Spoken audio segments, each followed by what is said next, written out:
বন্ধুরা, ইসরায়েল এবং গাজা সেখানে যে সংঘাত, এটি নিয়ে সারা পৃথিবীব্যাপী এখন আর কোনো আলোচনা হয় না।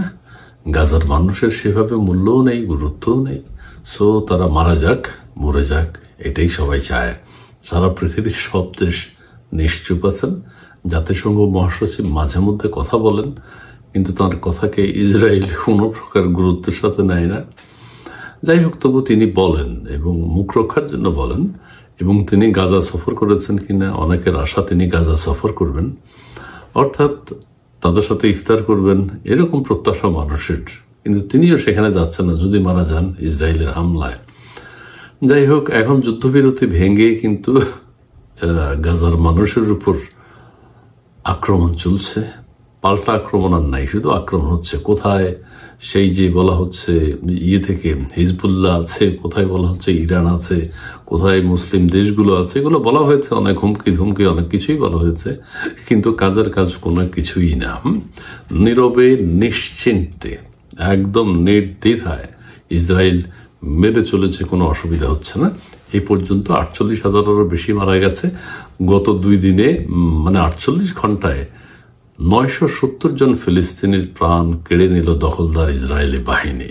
খুবই ভালো কথা। এই সংখ্যা আরো বেশি হলে ভালো হতো। আমরা নিশ্চুপ থাকতাম, সবাই চুপচাপ আছি, ভালোই লাগছে। রমজান মাসে আলোচনা চায় হামাস। হামলা সবে শুরু বললেন নেতানিয়াহু। হামলা সবে শুরু, আরো দেখার বাকি আছে। অর্থাৎ প্রতিদিন হাজার হাজার মৃত্যু আমরা দেখতে পাবো। মারাই যাক, কারণ এরা বেঁচে থাকার কোনো প্রয়োজন নেই। একদিকে সাগর, 3 দিকে ইসরায়েলের দেয়াল, একদিকে একটা মুখ আছে, তাও আবার ইসরায়েলের দখলে। এইভাবে তাদের জীবন চলছে। খাবার নেই, পানি নেই, অন্ন নাই, বস্ত্র নাই, কোনো কিছুই নেই। হ্যাঁ, 70% বা 80% ঘরবাড়ি ধ্বংস করা হয়েছে, ইসরায়েল ভেঙে দিয়েছে। খুবই ভালো কথা। আমি শিরোনামটা একটু পড়িনি। 48 ঘন্টায় 970 জন ফিলিস্তিনির প্রাণ কাড়ল দখলদার বাহিনী। আর এই ভিডিওটিও হয়তো অনেকে দেখবেন না, এটারও ভিউ নেই। তবুও আমি আমার দায়িত্ববোধ থেকে আমি করে রাখছি। আমার টাইম লাইনে বিষয়টা থেকে যাবে। আপনারা নিশ্চয়ই জানেন ফিলিস্তিনের যে ঘটনাগুলো ঘটছে, বিশেষ করে গাজায়, আপনারা কেউ সমর্থন করেন না, এটা স্বাভাবিক। আমরা কেউই সমর্থন করি না, কিন্তু প্রতিবাদের ভাষা নেই বা প্রতিবাদ করাও যাচ্ছে না। সো এটা কি এমন শক্তি ইসরায়েল, কি এমন শক্তি যাকে কেউ রুখতে পারছেন না? অপ্রতিরোধ্য অবিশ্বাস্য গতিতে ইসরায়েল হামলা চালিয়ে যাচ্ছে। ওরা তো যদি সেটা দখল করতে চায় করুক, মানে এত প্রাণহানি, এটা কিভাবে থাকবে? ওরা কিভাবে বাঁচবে? বাঁচার কোনো লক্ষণ নাই। পত্রিকায় যেটি এসছে এটা একটু পড়ে শোনাই। ভিডিওটি আমার কাছে থেকে যাক। মানে এই দিনের ঘটনা, আজকের ঘটনাটা, ইসরায়েল ফিলিস্তিন গাজার কি অবস্থা। দখলদার ইসরায়েলি বাহিনী গাজার বিভিন্ন স্থানে নতুন করে রাত ভর বিমান হামলা চালিয়ে অন্তত 27 ফিলিস্তিনিকে হত্যা করেছে। এটা হচ্ছে গতকাল। পবিত্র রমজান মাসে যুদ্ধবিরতি চুক্তি লঙ্ঘন করে দখলদার ইসরায়েলি বাহিনী গাজায় নির্বিচার হামলা চালানোয় গত 2 দিনে অন্তত 970 জনের প্রাণহানি ঘটেছে। খুবই ভালো কথা, খুবই ভালো লাগছে শুনতে। সবার নিশ্চয়ই ভালো লাগছে। যাই হোক, সবার অন্তরে কষ্ট আছে, কিন্তু কিছু করার নেই। গাজার স্বাস্থ্য মন্ত্রণালয় জানিয়েছে ইসরায়েলের অব্যাহত আগ্রাসনে এই পর্যন্ত 48,577 জন ফিলিস্তিনি নিহত হয়েছে। এটা একটা খবর হিসাব আর কি, কিন্তু আরো হয়তো অনেক বেশি মারা গেছে। কে কার খবর রয়েছে, কেউ একদম ম্যাসাকার হয়েছে, যেখানে কেউ হয়তো চাপা পড়ে আছে। 70% ঘরবাড়ি ধ্বংস হয়েছে, স্তূপ জমে গেছে। সেখানে নিচে কত মানুষ আছে এটা থেকেও জানে না, কত শিশু আছে। এছাড়া মঙ্গলবার ভোরে গাজায় পুনরায় বোমা বর্ষণে নিহত 436 জনের মধ্যে 183 জন শিশু। 183 জন শিশুতে কি হয়েছে? মারা যাক, আরো মারা গেছে হাজার হাজার, মারা যাচ্ছে। ইউনিসেফ আছে, জাতিসংঘের ইউনিসেফ, তারা কি ভূমিকা রাখছে? তারা কিছু কিছু ভূমিকা রাখে, কিন্তু ইসরায়েলের হুঙ্কারে তারাও চুপচাপ, কিছু করার নেই। কেউ এই পরিস্থিতি নরমাল করতে পারছেন না।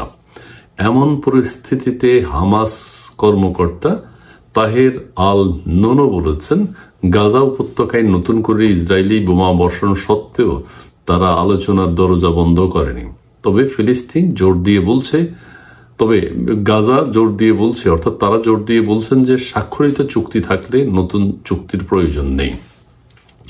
অর্থাৎ যুদ্ধবিরতির যে চুক্তিতে তারা স্বাক্ষর করেছেন সেটি যদি মানা হয় তাহলে নতুন করে আর চুক্তির প্রয়োজন নেই।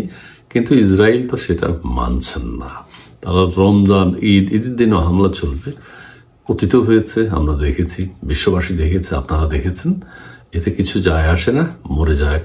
তবে ইসরায়েলের প্রধানমন্ত্রী বেনিয়ামিন নেতানিয়াহু যুক্তরাষ্ট্রের ব্যাপক সামরিক ও আর্থিক সহায়তা পেয়েই মূলত হামাসের যুদ্ধবিরতির আহ্বান প্রত্যাখ্যান করেছেন। যুক্তরাষ্ট্র কি চায় সেখানে? সে গাজা দখল করতে চায়, যুক্তরাষ্ট্র তো গাজার দায়িত্ব নিতে চায়, সেটি বলেছেন। কি হবে, কি করবে? গাজার মানুষ মরে যায়। মানুষকে মারার জন্য এত যুদ্ধের যন্ত্রপাতি আবিষ্কার হচ্ছে শুধুমাত্র মানুষের জন্য। বলা হয় মানুষ সৃষ্টির সেরা জীব। মানুষ হচ্ছে পৃথিবীর সবচেয়ে কি বলবো, কলঙ্কিত। মানুষের মনুষ্যত্ব যদি না থাকে, কিসের শ্রেষ্ঠ মানুষ, কিসের কি? সারা পৃথিবীর মানুষেরই এক অবস্থা। মুসলিম, হিন্দু, বৌদ্ধ, খ্রিস্টান, ইহুদি যারা আছে, প্রত্যেক এই মানুষরা তো পশু পাখি বরং ভালো অবস্থায় আছে, ভালো। কিন্তু মানুষ হচ্ছে, কি বলবো, এটার কোনো ভাষা নেই। এটা যে কত খারাপ হতে পারে, কত নিকৃষ্ট মানুষ হতে পারে, আমরা বাংলাদেশেও দেখছি, সারা পৃথিবীতেই দেখা যাচ্ছে। নেতানিয়াহু তিনি দাবি করেছেন ইসরায়েলি বাহিনী কেবল হামাস যোদ্ধাদেরই লক্ষ্যবস্তু বানাচ্ছে।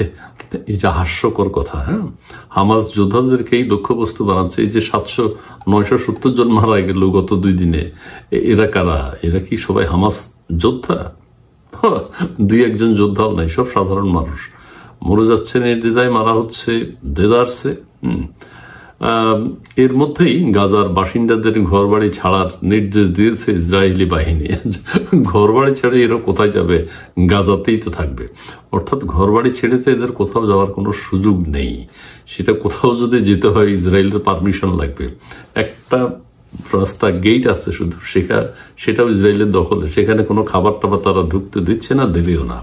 কাজেই ঘরবাড়ি ছেড়ে এক অংশ থেকে আরেক অংশে যাবে, আবার সেখানে বোমা হামলা বা আবার এদিকে আসবে, এই হলো অবস্থা। কোথাও যেতে পারবে না। নেতানিয়াহু মঙ্গলবার রাতে বলেছেন ফিলিস্তিনের গাজা উপত্যকায় হামাসের বিরুদ্ধে পূর্ণ শক্তিতে যুদ্ধ আবার শুরু করেছে তার দেশ। কি সুন্দর কথা! পূর্ণ শক্তিতে হামাসের বিরুদ্ধে যুদ্ধ আবার শুরু করেছে ইসরায়েলের প্রধানমন্ত্রী বলছে। পৃথিবীর কোনো শক্তি, কোনো দেশ একটা টু শব্দ উচ্চারণ করে নাই, করছে না, করবেও না। এক ভিডিও বিবৃতিতে নেতানিয়াহু নতুন করে ইসরায়েলি হামলা শুরুর প্রসঙ্গে সতর্ক করে বলেন, ইসরায়েল সতর্ক করছে, 80-90 লক্ষ মানুষের একটা দেশ ইসরায়েল, সারা পৃথিবী নিয়ন্ত্রণ করছে মার্কিন যুক্তরাষ্ট্রের সহযোগিতায়। এবং মার্কিন যুক্তরাষ্ট্র ইসরায়েলকে ওখানে টিকিয়ে রাখবে। মধ্যপ্রাচ্যে অশান্তি সৃষ্টি করার জন্য মার্কিন যুক্তরাষ্ট্রের ইসরায়েলকে দরকার আছে। এই হলো রাজনীতি। নেতানিয়াহু বলেন এটা কেবল শুরু, যুদ্ধবিরতি চলছে এখন, এটা কেবল শুরু করেছে 970 জন দিয়ে শুরু। হামাসের সঙ্গে আলোচনার বিষয়ে ইসরায়েলি প্রধানমন্ত্রী বলেন হামলার মধ্যে আলোচনা চলবে। কত সুন্দর কথা! গাজা উপত্যকায় ইসরায়েলের প্রতিরক্ষা বাহিনীর ভয়াবহ হামলার প্রতিবাদে হোয়াইট হাউসের সামনে বিক্ষোভ করেছে ফিলিস্তিনপন্থী আন্দোলনকারীরা। যারা আন্দোলন করবে মার্কিন যুক্তরাষ্ট্র বলছে তাদেরকে ধরে ধরে দেশে পাঠাবে। গাজায় শান্তি ফিরিয়ে আনতে তবু আন্দোলন করছে। শান্তি ফিরিয়ে আনতে ট্রাম্প প্রশাসনকে প্রয়োজনীয় পদক্ষেপ গ্রহণ করার আহ্বান জানিয়েছেন তারা।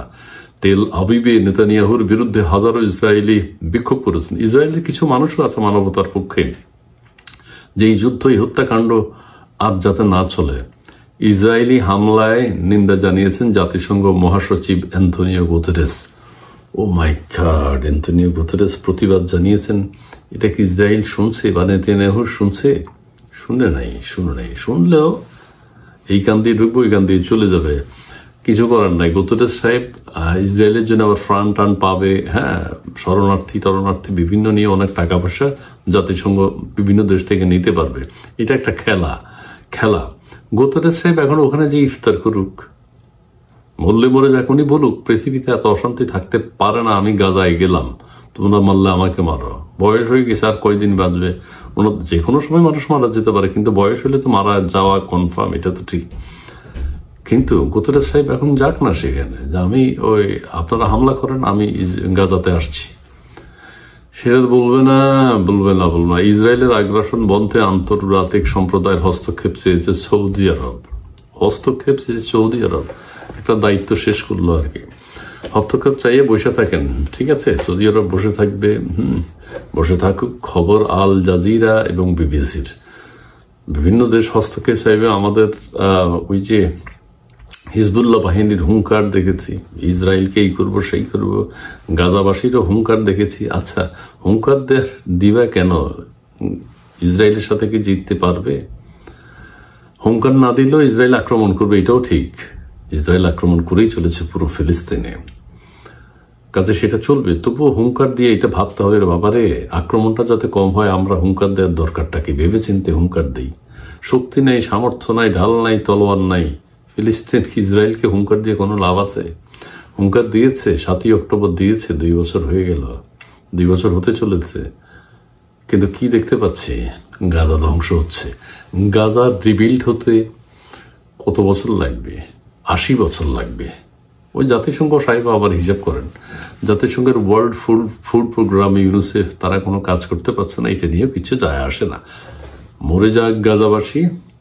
অত্যন্ত ইসরায়েল প্রতিদিন যদি 1-2 হাজার করে মারে বা 3-4 হাজার করে মারে, তাহলে হয়তো শেষ হবে এক সময়, একটু সময় লাগবে।